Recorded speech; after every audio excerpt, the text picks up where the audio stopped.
नमस्कार, आप देख रहे हैं आज तक। आपके साथ मैं हूं मीनाक्षी कंडवाल।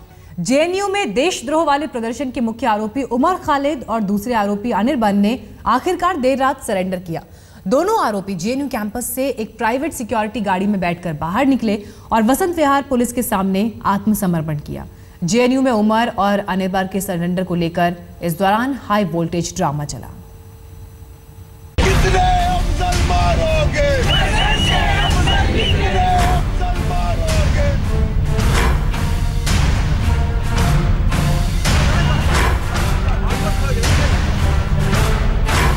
जेएनयू में आधी रात को हाई वोल्टेज ड्रामा। देशद्रोह के दो आरोपियों का सरेंडर। खालिद और अनिर्बान आधी रात को थाने पहुंचे।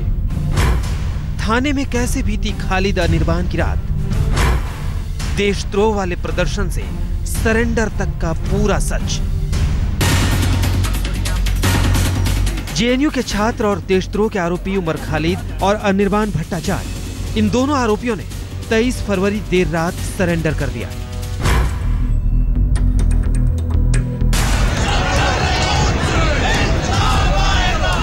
जेएनयू में जिस देशद्रोह वाले प्रदर्शन को लेकर पूरे देश में हंगामा मचा था, उसके आरोपियों ने पुलिस के सामने सरेंडर कर दिया।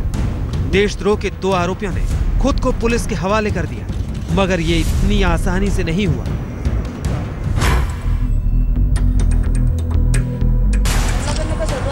जेएनयू कैंपस में 23 फरवरी की रात करीब 11:25 पर देशद्रोह के आरोपी उमर खालिद और अनिर्बान भट्टाचार्य कई छात्रों के साथ कैंपस से बाहर निकलकर सरेंडर की तैयारी करने लगे। उमर और अनिर्बान के साथ छात्रों की भीड़ भी पैदल चलते हुए जेएनयू कैंपस से बाहर आने लगी। People outside have to carry on the struggle. We'll be fighting from inside.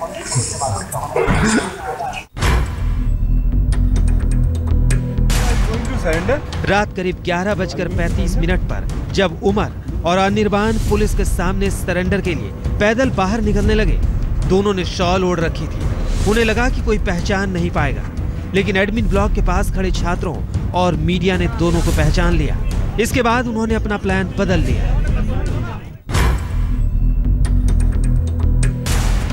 Umar Khalid और अनिर्बान ने पहचाने जाने पर जेएनयू कैंपस में खड़ी निजी सिक्योरिटी वैन में बैठकर जाने का फैसला किया।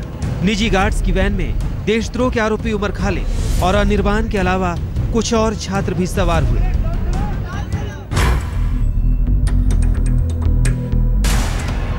तेईस फरवरी की रात 11:45 पर निजी सिक्योरिटी वैन में सवार आरोपी वसंत विहार थाने के लिए निकल गए। वहीं मीडिया की गाड़ियों को मानव श्रृंखला बनाकर जेएनयू कैंपस में ही रोक दिया गया। खालिद के समर्थक छात्रों ने मीडिया वालों को आगे जाने नहीं दिया। इसी दौरान उमर खालिद और अनिर्बान निजी गार्ड्स वाली वैन में सवार होकर जेएनयू कैंपस से वसंत विहार थाने के लिए निकल गए।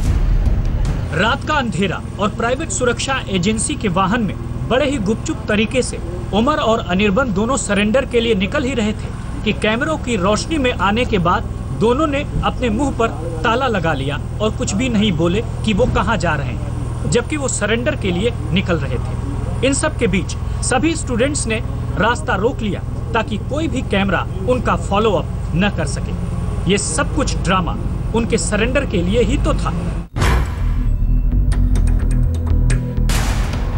रात करीब 11:55 पर उमर और अनिर्बान ने वसंत विहार थाने में सरेंडर कर दिया। देखा एडमिन ब्लॉक से इन लोगों को ग्रुप 4 की सुमो गाड़ी में, व्हाइट कलर की सुमो गाड़ी में जिसपे येलो स्टिकर लगे होते, उसमें अरविंद को और उमर खालिद को लेके आए। यहाँ पे अरविंद और उमर खालिद ही आए हैं यहाँ पे, और वो ग्रुप 4 सिक्योरिटी में लेके आए। कोई पुलिस की गाड़ी नहीं थी। यहाँ आके उन्होंने हैंडओवर किया इनको और गाड़ी चली गई यहाँ से वापस। वसंत विहार थाने में भारी पुलिस बल की मौजूदगी के बावजूद छात्रों की भीड़ वहां जुटने लगी। इसलिए सुरक्षा के मद्देनजर देशद्रोह के दोनों आरोपी उमर खालिद और अनिर्बान भट्टाचार्य को पुलिस आरकेपुरम थाने ले गई, और इसी के साथ देशद्रोह के मामले में उमर के सरेंडर और गिरफ्तारी का सस्पेंस खत्म हो गया। मगर सरेंडर के लिए तैयार होने की ये दास्तां भी काफी दिलचस्प है। शिवेंद्र श्रीवास्तव, रजत सिंह, आतिर खान और तंसीम हैदर के साथ राम किंकर सिंह, दिल्ली, आज तक। आरोपी कैसे सरेंडर के लिए तैयार हुए ये आपको हम बताएंगे, लेकिन 10 दिन ऐसे रहे जब ये छात्र अंडरग्राउंड रहे, इनका कोई अता पता नहीं था, लेकिन उसके बाद ये कैंपस में लौटे और फिर पुलिस लगातार इंतजार करती रही इनके सरेंडर करने का। हमारे संवाददाता हमारे साथ बने हुए हैं आरके पुरम थाने से, हमारे साथ शिवेंद्र श्रीवास्तव मौजूद हैं, साथ ही जेएनयू कैंपस से रजत सिंह हमारे साथ मौजूद हैं। इन दोनों से हम अपडेट्स लेंगे, लेकिन पहले आपको बताते हैं वो पूरी कहानी कि आखिर कैसे ये दोनों आरोपी सरेंडर के लिए तैयार हुए। खालिद पुलिस के सामने सरेंडर न करने पर अड़ा था, लेकिन फिर ऐसा क्या हुआ कि उसने खुद पुलिस के पास जाकर सरेंडर का फैसला किया। देखिए रिपोर्ट।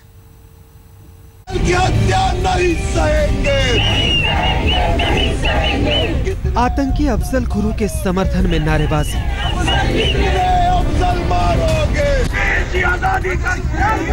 भारत के टुकड़े करने की अपील। जेएनयू में 9 फरवरी को इसी देश विरोधी प्रदर्शन को लेकर उमर खालिद समेत उसके बाकी साथियों को पुलिस तलाश कर रही थी। आखिरकार देशद्रोह वाले प्रदर्शन के 13 दिन बाद उमर खालिद ने एक और आरोपी अनिर्बान के साथ पुलिस के सामने सरेंडर कर दिया।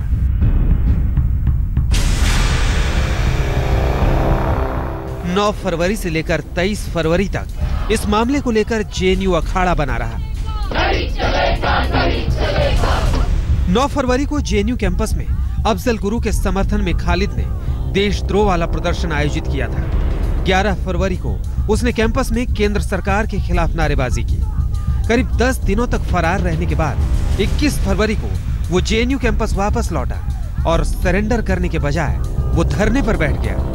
मगर 23 फरवरी की रात अनिर्बान के साथ वसंत विहार थाने में सरेंडर कर दिया। मुझे अपने बारे में ऐसी बातें। दरअसल उमर खालिद की गिरफ्तारी को लेकर दिल्ली पुलिस 21 फरवरी से ही कोशिशें कर रही थी, लेकिन उमर और उसके आरोपी साथी कैंपस में पुलिस के घुसने का विरोध कर रहे थे। लिहाजा छात्रों की मांग को देखते हुए वाइस चांसलर ने भी पुलिस को अंदर जाने की इजाजत नहीं दी। इसी बीच उमर ने हाई कोर्ट में अपील की। उसने पुलिस की बजाय अदालत के सामने सरेंडर की परमिशन मांगी, मगर हाई कोर्ट की सख्ती के बाद देशद्रोह के आरोपी सरेंडर करने पर मजबूर हो गए। 23 फरवरी की शाम हाई कोर्ट ने खालिद की याचिका पर कहा कि उन्हें पुलिस के सामने ही सरेंडर करना होगा। इतने गंभीर आरोपों के बाद वो मनमानी नहीं कर सकते। इसके बाद उमर और उसके साथियों ने देर रात मीटिंग की और फिर रात में पुलिस के सामने सरेंडर कर दिया। 11:45 पर पश्चिमाबाद के इसी गेट पर उमर खालिद, अनिर्बान भट्टाचार्य को जेएनयू सिक्योरिटी की ग्रुप 4 की गाड़ी में यहाँ तक लाया जाता है और उसके बाद गाड़ी उनको बाहर ले जाती है और बाहर ले जाकर जो पुलिस टीमें पहले से तैनात थी उनके हवाले कर दिया जाता है, सरेंडर कर दिया जाता है। 11:45 का वो वक्त था जिस वक्त वो लोग पश्चिमाबाद के इसी गेट से जेएनयू सिक्योरिटी की गाड़ी में निकलते हैं और उसके बाद पुलिस की लगभग 4 से 5 गाड़ियां उनका इंतजार कर रही थी, जिसके बाद उन दोनों को यहां से ले जाया जाता है। हाई कोर्ट की सख्ती के बीच दिल्ली पुलिस ने देशद्रोह वाले मामले पर रिपोर्ट तैयार की है। इसमें कन्हैया समेत उमर खालिद को आरोपी बनाया गया है। पुलिस ने देशद्रोह के 8 आरोपियों की मौजूदगी में 28 आपत्तिजनक नारे लगाने का जिक्र किया है। रिपोर्ट में कन्हैया और उमर समेत 8 आरोपियों को देशद्रोही नारेबाजी में शामिल पाया गया। पुलिस के मुताबिक कार्यक्रम की मंजूरी रद्द होने के बावजूद 8 आरोपियों ने प्रदर्शन किया। पुलिस ने देशद्रोह मामले में खालिद समेत 8 आरोपियों के खिलाफ पुख्ता सबूत होने का दावा किया है। हाई कोर्ट की सख्ती और पुलिस की रिपोर्ट के बाद गिरफ्तारी को लेकर बढ़ते दबाव के बीच देशद्रोह के 2 आरोपी उमर खालिद और अनिर्बान को पुलिस के सामने सरेंडर करना पड़ा। शिवेंद्र श्रीवास्तव, रजत सिंह, आतिर खान और तंसीम हैदर के साथ रामकिंकर सिंह, दिल्ली आज तक। तो ये वो आरोपी हैं जो कैंपस की आड़ में सीधे सीधे पुलिस को और कानून को चुनौती दे रहे थे, लेकिन अब इन्हें सरेंडर करना पड़ा हाई कोर्ट की जो सख्त आदेश आए उसके बाद। हमारे संवाददाता लगातार हमारे साथ बने हुए हैं। शिवेंद्र श्रीवास्तव हमारे साथ मौजूद हैं, साथ ही रजत सिंह हमारे साथ जुड़े हुए हैं। शिवेंद्र, पहले आपके पास आना चाहेंगे। आरके पुरम थाने में इन्हें कल रात से रखा गया है, लेकिन बड़ी बात ये कि जो आरोप इनके ऊपर हैं पुलिस को ये आरोप कोर्ट में साबित करने होंगे, तो इस लिहाज से कैसे ये इन्वेस्टिगेशन चल रहा है, पूछताछ चल रही है?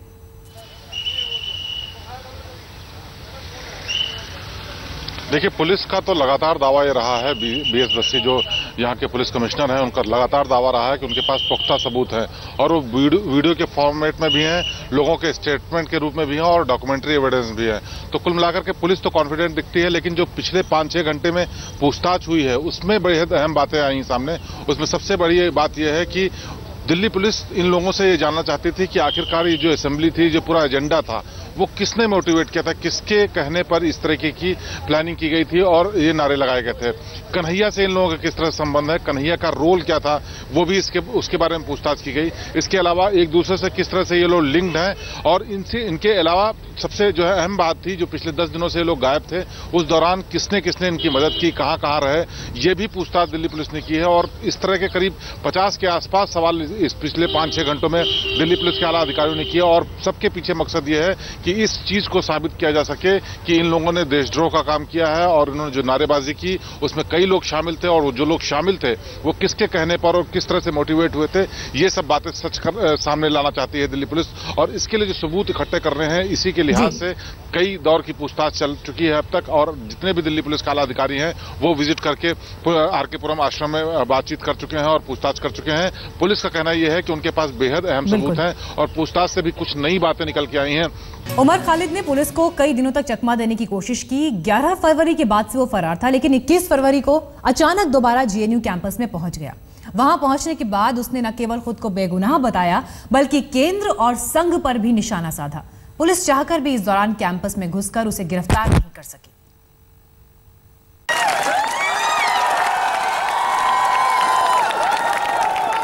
मेरा नाम उमर खालिद जरूर है, लेकिन I am not a terrorist.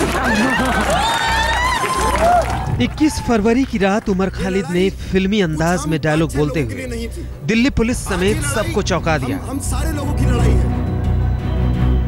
क्योंकि 11 फरवरी के बाद से पुलिस जिस उमर खालिद को तलाश कर रही थी वो जेएनयू कैंपस में न केवल नजर आया बल्कि उसने रात भर मीटिंग की। उमर ने छात्रों के साथ जेएनयू के एडमिन ब्लॉक के पास लंबा भाषण दिया और देशद्रोह के मामले में बेकसूर होने का दावा किया। मुझे पता चला कि मैं 2 बार पाकिस्तान होकर आया। मेरे पास पासपोर्ट नहीं है, लेकिन फिर भी मुझे पता चला कि मैं 2 बार पाकिस्तान होकर। उसने इस पूरे मामले में केंद्र सरकार, संघ और बीजेपी के अलावा मीडिया को भी खूब कोसा। एक सिलसिला चला है और इसी तरीके से मीडिया ट्रायल और पूरा स्टेट अपैरेटस उसके पीछे लगा रहता है। शायद बहुत सारे लोग बेबस होते हैं, उनके लिए बोलने वाले बहुत कम लोग होते हैं, लेकिन भाई साहब आप लोग गलत लोगों से भिड़ गए। जेएनयू के छात्र आपको इसका मदद चुकाएंगे। एक मीडिया चैनल को इसकी जवाबदेही करनी पड़ेगी जो उन लोगों के खिलाफ उन्होंने इस तरीके से वो किया है। इतना ही नहीं, उमर ने गिरफ्तारी से बचने के लिए जेएनयू कैंपस में एक बार फिर छात्रों को इकट्ठा किया। 21 फरवरी की शाम को उमर खालिद जेएनयू कैंपस लौट आया। 21 फरवरी की देर रात पुलिस उसे गिरफ्तार करने पहुंची, लेकिन 15 मिनट बाद पुलिस को बैरंग लौटना पड़ा।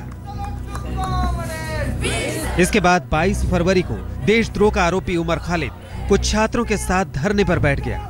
गिरफ्तारी से बचने के लिए उमर का यह धरना 23 फरवरी की शाम तक जारी रहा।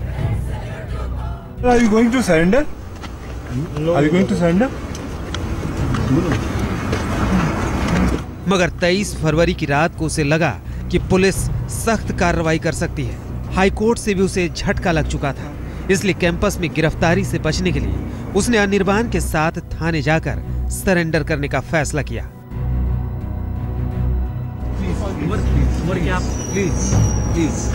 शिवेंद्र श्रीवास्तव, रजत सिंह, आतिर खान और तंसीम हैदर के साथ रामकिंकर सिंह, दिल्ली आज तक।